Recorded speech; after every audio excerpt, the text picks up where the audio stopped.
Good morning, mga totoong tagasunod ni Kristo. Welcome po sa ating channel, Relationship with God.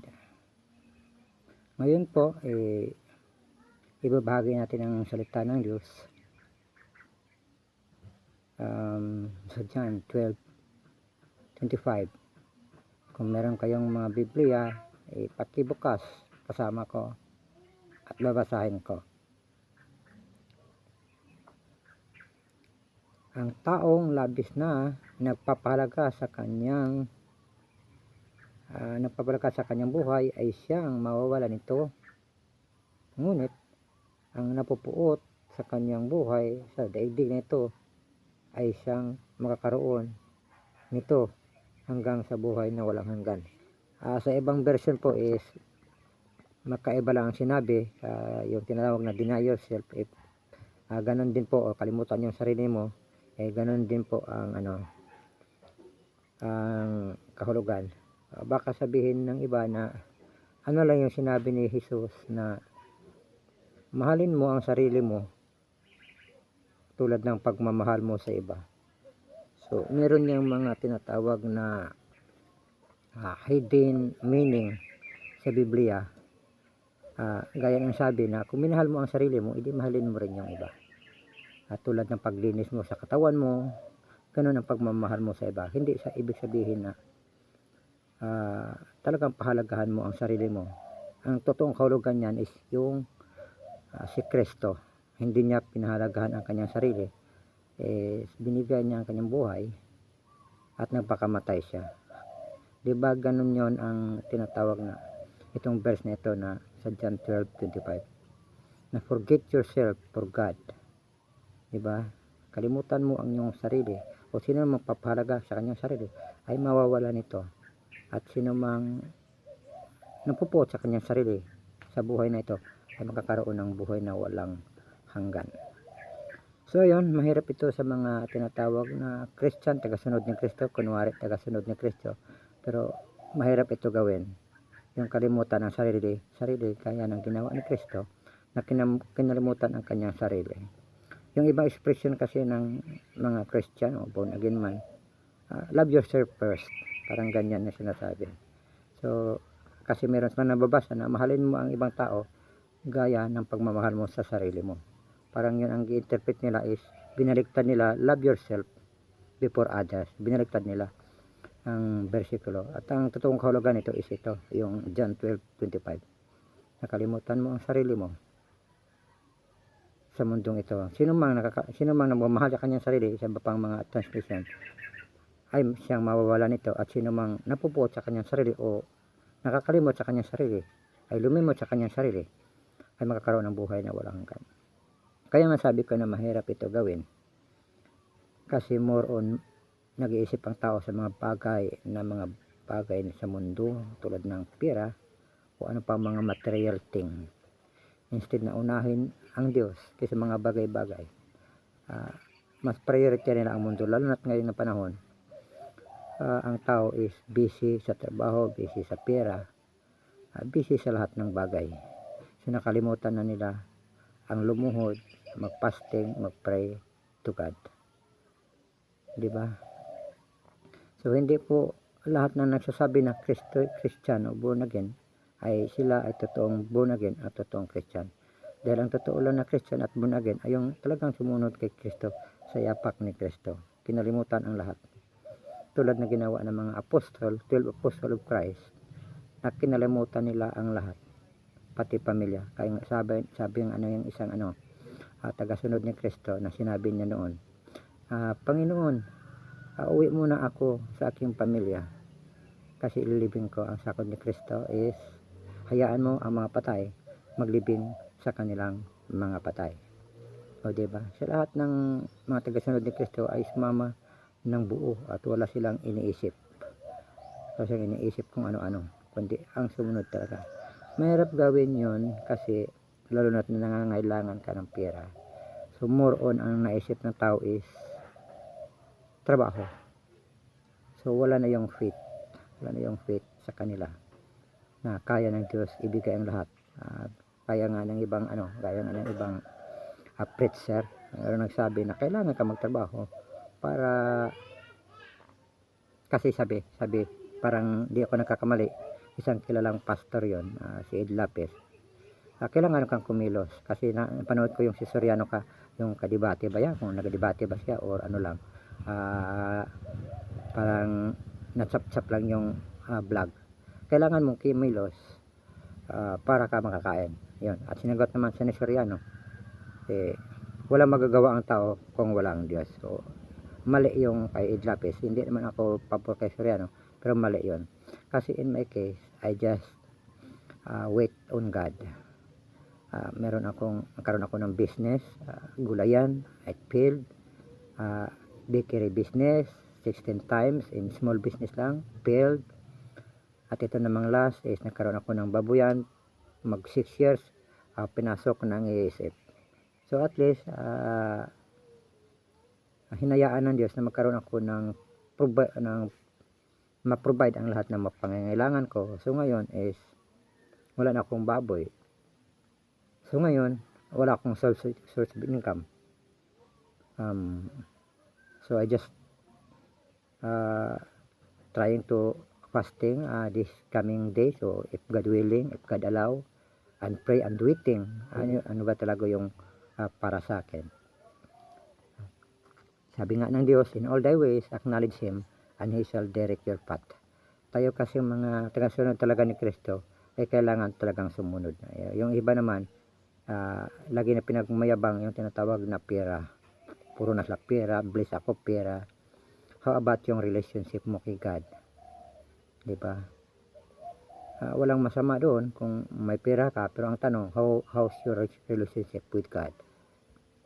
Kasi pag ang tao na busy na sa trabaho, pera, it's real talk talaga na totoong ang relasyon mo sa Diyos, it's hindi na talaga tulad ng iba, nang makapagluhod sila ng isang oras sa Diyos, makapagpasting sila. Yung mga busy tao hindi na yun makapagpasting, napupuyat pa nga sila sa trabaho. So wala na siyang time sa fasting, wala na time sa prayer. So ito yung pinakamahirap na bersikulo na talagang sundin, yung kalimutan ng sarili para sa Diyos, at para mapalapit sa Diyos. Mahirap ito kahit nga yung mga pastor hindi na ito magagawa. Yung nga narinig ko nga si Ed Lapis na yung sinabi yung work and then God will help you. Mali po yun. Tayo po na mga tagasunod ni Kristo is acknowledge God, in all thy ways acknowledge Him and He shall direct your path. Ganun tayo. Many times na din nag-ask din ako kay God, kasi nakita ko yung si Manny Pacquiao, yung mama sa boxing, si Pacquiao yun, at nabigyan niya yung kanyang pastor ng million. Sinabi ko din sa Diyos, Lord, pwede ba bigyan mo din ako ng million? You know what God replied to me? He said, ano gusto mo? Maging gaya kanila na mukhang pera. Yung pastor na yung tinutukoy niya, maging mukhang pera. Kaya noon hindi ko na hiningi sa Diyos yung million, hindi ko na hiningi.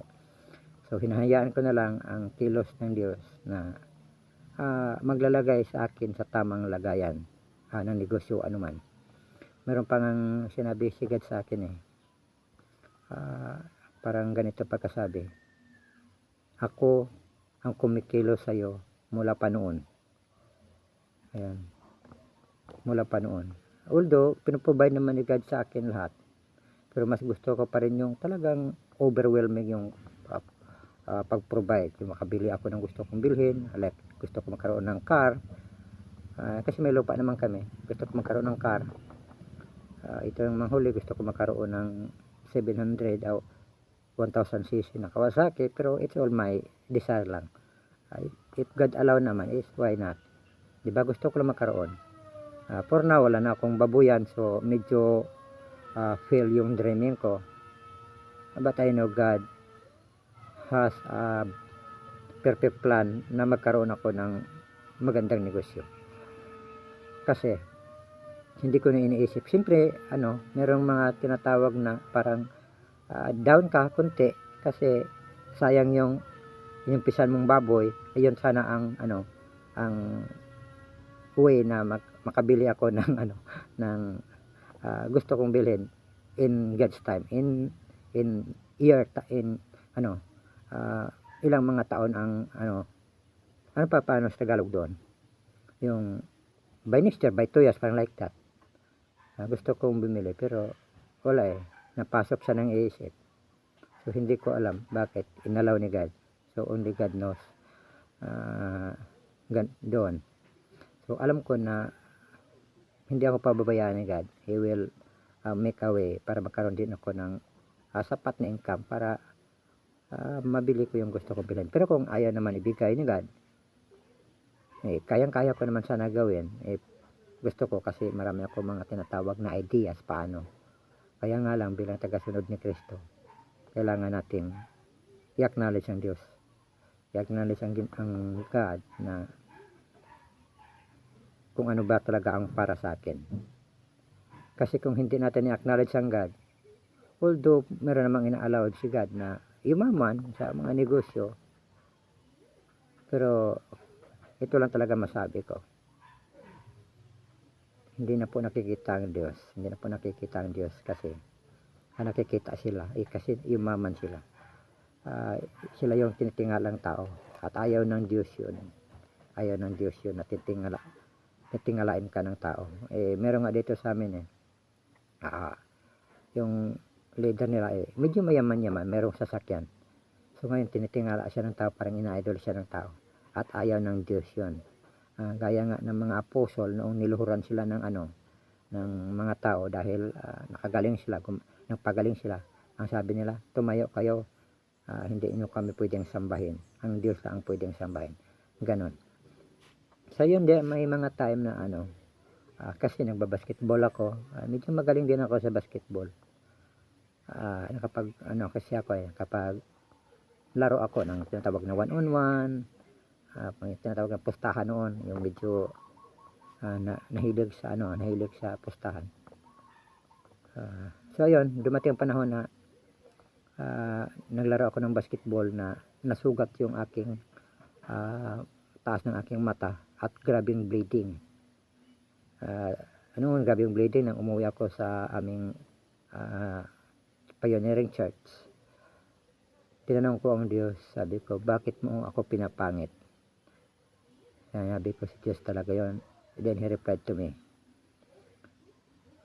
kung lagi kang gwapo o handsome, hindi na ako ang makikita kundi ikaw. Yan ang sabi ng Diyos. Kaya noon hindi na ako nag-question sa Diyos kung bakit, kung naging ganito ako. So I didn't question God anymore. So ganun ang Diyos Gusto ng Diyos na makita siya sa buhay natin. So hindi ko rin alam ngayon kung nakita ba ang Diyos sa buhay ko sa ganitong mga sitwasyon ko. But one thing I'm sure, na nalulugod ang Diyos sa akin. Kasi may mga mensahe siya na sinasabi sa akin, yung mga ugali ko na hindi niya kinalugdan at tinanggal niya. So yun ang mga episode naman ang ating alamin if allow ni God by next vlog natin about sa mga bagay na hindi kinalugdan ng Diyos sa akin. So good morning again. God bless you all.